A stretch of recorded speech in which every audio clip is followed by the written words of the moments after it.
नमस्कार। India news in खबर में आपका स्वागत है। मैं विद्याशंकर तिवारी हूँ। भारत और चीन के बीच में सीमा पे जो तनाव चल रहा है उसका अंतिम परिणति क्या होगी ये तो अभी पता नहीं, लेकिन ये तय है कि भारत झुकेगा नहीं।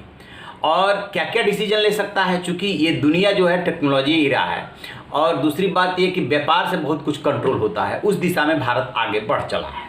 59 चाइनीज ऐप को उसने बैन कर दिया है। इसके अलावा भी बहुत सारे कदम उठाए जा रहे हैं। उधर जो है अंतर्राष्ट्रीय स्तर पे बहुत ज़्यादा चीन को लेकर के विरोध हो रहा है।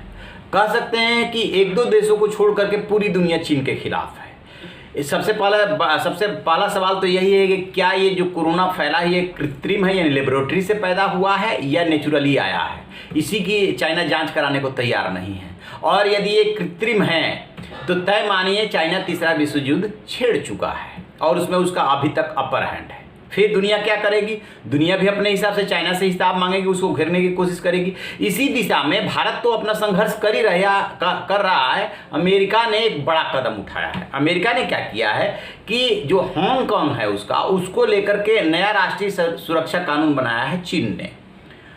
अब उसमें क्या होगा, चीनी जो एजेंसी है उनका इंटरफेरेंस हो जाएगा हांगकांग में। जो अभी तक वहाँ विरोध प्रदर्शन हो जा रहा था या लोकतांत्रिक अधिकारों का इस्तेमाल लोग कर रहे थे, वो धीरे धीरे उसको रोकेगा, कर्ब करेगा। पिछले दिन आपको याद होगा कि प्रत्यर्पण संधि को लेकर के हांगकांग में काफ़ी बवाल हुआ था, तो उसको पेंडिंग में डाल दिया था चाइना ने, लेकिन उसकी नीयत है खराब। वो हांगकांग को एक देश एक सिस्टम में ले आना चाहता है।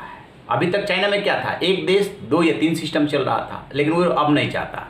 तो इसके थोड़ा सा बैकग्राउंड में चलेंगे, फिर बताएंगे कि अमेरिका ने क्या किया। थोड़ा सा बैकग्राउंड में चलेंगे तो ब्रिटेन के साथ 1997 में एक समझौता हुआ हांगकांग का, हांगकांग को लेकर के चीन से।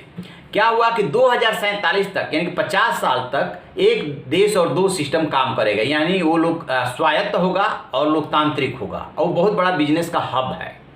लेकिन बीच में ही उसको ब्रेक करके 2020 में ही ये उस सिस्टम को चीन खत्म करना चाहता है। तो अब अमेरिका ने क्या किया कि हांगकांग के लिए उसकी जो बिजनेस की पॉलिसी थी, ट्रेड की पॉलिसी थी, वो अलग थी। कई ऐसी तकनीक और इक्विपमेंट वो दे रहा था हांगकांग को जो चीन को नहीं दे रहा था। क्यों? क्योंकि हांगकांग के लिए उसका नज़रिया अलग था कि वो एक लोकतांत्रिक स्वायत्त क्षेत्र है और बिजनेस का हब है, और उसमें कई तकनीकों का दोहरा इस्तेमाल होता था। अब अमेरिका ने उसको रोक दिया है, कहा कि जब आप एक देश एक पॉलिसी लागू करना चाहते हैं, एक देश एक सिस्टम एक पॉलिसी, वो बैकडोर से यही उसका प्रयास है। तो हम ऐसी तकनीक और ऐसी उपकरण आपको क्यों दें जिसका कि आप जो है इस्तेमाल कर लेंगे। वहाँ की कम्युनिस्ट पार्टी ऑफ चाइना इस्तेमाल करेगी, वहाँ की सेना इस्तेमाल करेगी, वहाँ की सरकार इस्तेमाल करेगी। ये जो हम रियायतें दे रहे थे या इक्विपमेंट दे रहे थे या ये तकनीक दे रहे थे जिसका दोहरा इस्तेमाल हो रहा था, वो हम हांगकांग के लिए दे रहे थे। अब हम नहीं देंगे। अब चाइना को स्वाभाविक है कि ये बात बुरी लगी और चाइना भी अपना कुछ न कुछ करेगा। तो अमेरिका के लिए वो वीज़ा प्रतिबंध लगाने जैसी कार्रवाई सोच रहा है। वो जो करना है वो करे, लेकिन अमेरिका ने ये एक बहुत बड़ा धक्का दिया है चीन को कि हांगकांग को लेकर के।